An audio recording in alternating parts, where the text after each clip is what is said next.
Hello class, today's micro-learning session is going to be on ventricular tachycardia. So getting us started, some learning objectives for today. We're going to define ventricular tachycardia, what it is, be able to recognize it, recognize what our patients are going to look like clinically, recognize the signs of cardiac arrest and near arrest. So what we'll learn today with ventricular tachycardia is that they're not always in cardiac arrest, but when they are, we're going to treat it very similar to other rhythms, such as VFib.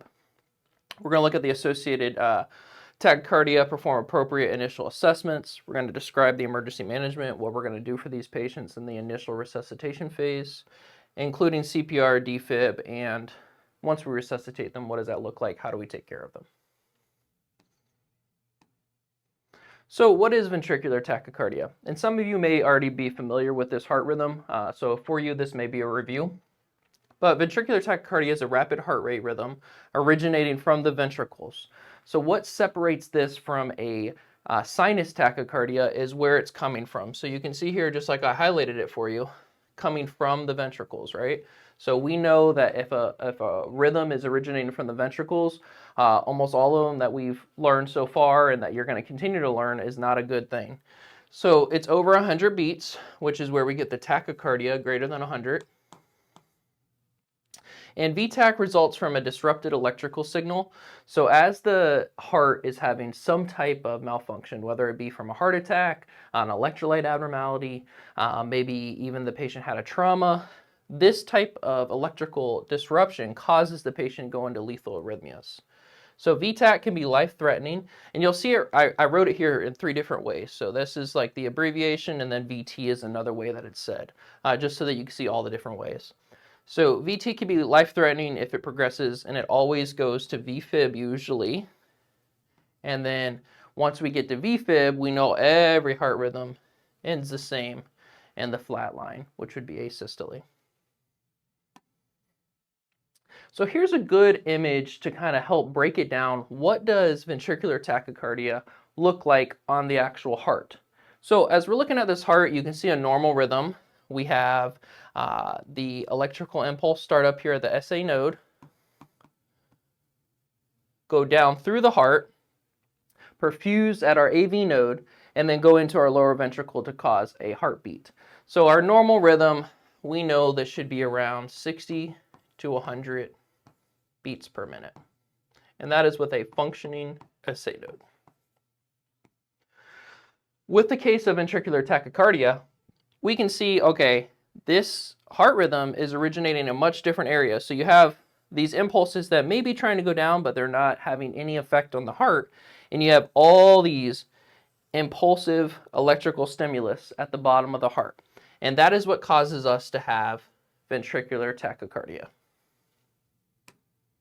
So being able to recognize a heart rhythm is what we pride ourselves on as nurses. Recognizing a heart rhythm and then being able to react and get the necessary resources in place to treat the rhythm. So our first rhythm here that you can see is a normal sinus. We have a great P wave. We have our Q, R, S wave, and then our T wave. So great heart perfusing rhythm. This would be originating from the SA node. And then we would see this at 60 to 100. Now, as we're moving down the screen, you have monomorphic VTach. So we like to distinguish VTach in 2 forms, monomorphic, polymorphic. Monomorphic, all I want you to think of is the first part of that. Mono, meaning they all look the same. So all of these look exactly the same. But what does this matter to us clinically? When we see this on our screen, the first thing we need to be doing is checking to see if our patient has consciousness and do they have a pulse. Because yes, even though this is a life-threatening rhythm, this can still produce a palpable ventricular pulse. So you can actually feel a radial pulse with some of these rhythms. So that's going to be important for us to do. The other type of VTach you're going to hear sometimes is polymorphic. And when you think poly, you're thinking of multiple different spots. So that is why this looks different than this, because it's having different origination points in the ventricle. The other one I wanted to show you, and I put a clear screen up here, it's going to look different every time, and you might already heard of this one. It is called torsades. It is a form of polymorphic VTach, and that is where you're going to have the waxing and weaning of the rhythm, and it's going to look very similar to that. And torsades, and I can write the whole thing, de pointes, the turning of the points, is we're going to have the ventricular tachycardia that goes back and forth between a high frequency and a low. And that's a very unique heart rhythm that we'll go through. Some of the management is different than the other two we learned. So what do we do? What do we do as the nurse for managing VTach? And that's what we really focus on throughout the program, is managing these significant conditions and rescuing our patient. So when our patient's in ventricular tachycardia, if they have a pulse, what we're going to do is we're going to consider drugs to treat it. Our big ones for that are going to be amiodarone or lido, but mainly amiodarone. So lidocaine's an option, but it's mainly going to be amiodarone. And if they're unstable, synchronized cardioversion. That is where we're going to shock our patient, but it's going to be very specific that it occurs right on the R wave of. So we'll line all these up right on the R wave of that impulse to where we sync it up and shock right then. That is what cardioversion really looks like. So a lot of times with ventricular tachycardia, they will have a pulse. You could have a patient that has a lot of palpitations and this is going on. And I always get asked, what determines stable, unstable? And there's a lot of different opinions on this. I like to follow a lot of the AHA guidelines, but basically mental status. So if they have altered mental status or a systolic blood pressure less than 90, so say they have a low blood pressure or they're altered, we might consider those to be unstable, where we would go more with electricity. Now we're going on the other side of VTach. Let's go to VTach when they, without a pulse. If there's no pulse present, we're going to treat this just like a standard code. Begin CPR, administer epi, and shock them. So standard code, this is equal to VFib. So VFib, VTach, same thing if they don't have a pulse.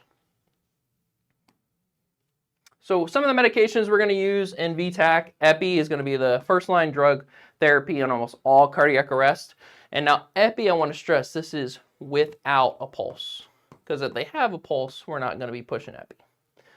Increases perfusion, it helps with defibrillation. Some of the research is still ongoing with that.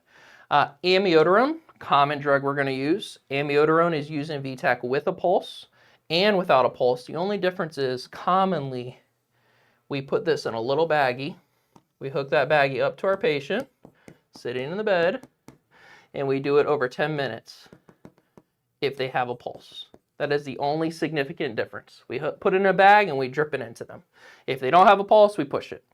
Lidocaine's an option, and then magnesium here at the bottom, that was for that unique rhythm that we showed you earlier, that torsades, right? Many times this is caused by low mag, and so we're going to give them IV mag for that heart rhythm. So next we're going to look at some NCLEX questions. So how would I be asked this on an exam? How would I be expected to know what we just learned today? So a client with a history of ischemic heart disease presents to the emergency department complaining of dizziness and palpitations. Okay? On exam, the patient is hypotensive, and the ECG reveals sustained VTach at 160, which makes sense because we know it's greater than 100. The nurse should prioritize which action. So what is the nurse going to do? If you remember back to our slide, we can go back to it real quick. With our management, right here, the VTach with a pulse, patient has a pulse. But what did I say the big key things were? Mental status and systolic blood pressure. So let's go back to our question here. So they have 160 beats per minute and they're hypotensive. What are you going to do? What's your priority action? So amio drip's good if they're not unstable. Obtain a full medical and family history. That's good to do. Is it going to be our priority? Well, let's see. Perform a synchronized cardioversion immediately, or notify the healthcare provider about the client's hypotension. All of these are important actions that may be included in the plan of care.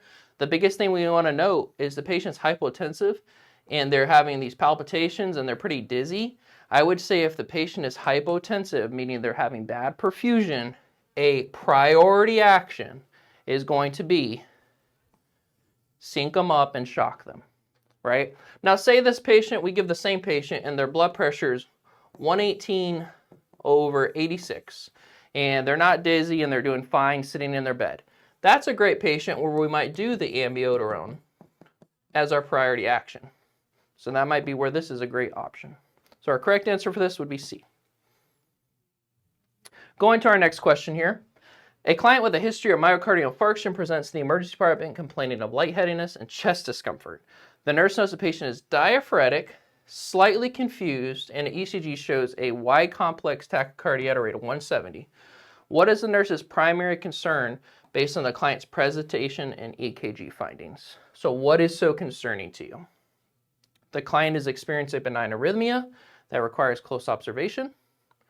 Does anything in the question to you so far seem that this is benign? So when you're reading this, say, this doesn't feel like this is a benign condition. The client may be experiencing a life-threatening arrhythmia, such as ventricular tachycardia. That's a possibility. The client's symptoms are likely due to anxiety, which is causing the tachycardia. No. Always remember, anxiety should not give you a 170. The wide complex tachycardia indicates an issue with the patient's electrolyte. This is possible. This is possible. They possibly could have an electrolyte issue. What is the nurse's primary concern? So we will check their electrolytes, but what is your primary concern as a nurse? You are concerned that the client may have a life-threatening arrhythmia. That would be the correct answer, would be B. So key takeaways from today: VTach can be a life-threatening arrhythmia that may lead to sudden cardiac arrest. If you don't treat it, they all end the same. That's why I keep telling you asystole is the last rhythm that we all end in. Recognize the signs: palpitations, dizziness, those are common ones. Many times they'll have chest pain with these conditions. And then we have to act. Time is critical. If you're not in the hospital, you'll go get an AED, you'll begin CPR if they don't have a pulse. If they do have a pulse, you'll initiate synchronized cardioversion in the hospital. And then post-resuscitation care, these clients are going to need continuing monitor. They may need an ICD. That's a possible thing. And what are we going to do as the nurse? We play a vital role. We recognize these rhythms when the patient's on the monitor. We initiate rapid response. We call our code team, and we get the providers to the bedside to be able to initiate these life-saving interventions.